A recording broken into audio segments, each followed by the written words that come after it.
In this lesson, we'll be inserting the kicker we made earlier into the main assembly using the various tools available in SOLIDWORKS. Let's open our main robot assembly. First, we need to decide where we want the mechanism to sit on our robot.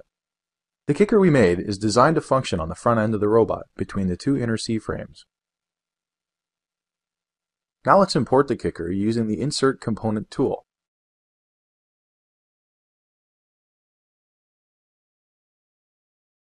The top of the kicker will sit flush to the C-frame, so let's place a coincident mate to move it into place.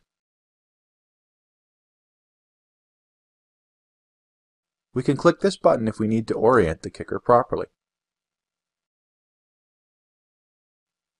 Now we place another mate to ensure that the kicker is in the middle of both C-frames. Now we need to determine the distance that we'd like between the kicker and the edge of the main frame. The rules say that the mechanism cannot exceed the boundary of the robot. So to find out the closest distance at which we can place our kicker, we need to find the diameter of the kicker. To do this, we're going to use the measuring tool. To use the measuring tool, click on the tool icon. Notice that our cursor will change into a measuring tape. Now click on the starting point of the measurement and click on the end point of the measurement. We can also just click on one line to determine the length. So after selecting the measuring tool, we click on one end of the side plate on the kicker and click again on the other edge. This will give us the distance between the two edges, which is our working diameter of the kicker. Now we know the distance that we need to be from the edge of the robot.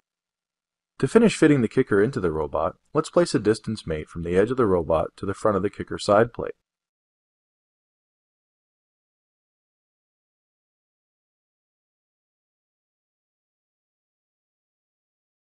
We do this by clicking on the Distance button in the Property Manager and changing the number field to the distance required.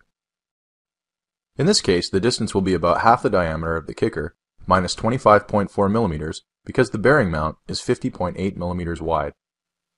Now that we've installed the kicker into the assembly, we can rotate and observe it from different angles to give a better illustration of the robot.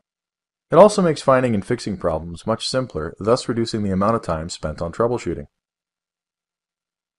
In this lesson, we installed the kicker assembly into our main assembly by using measuring and mating tools available in SOLIDWORKS.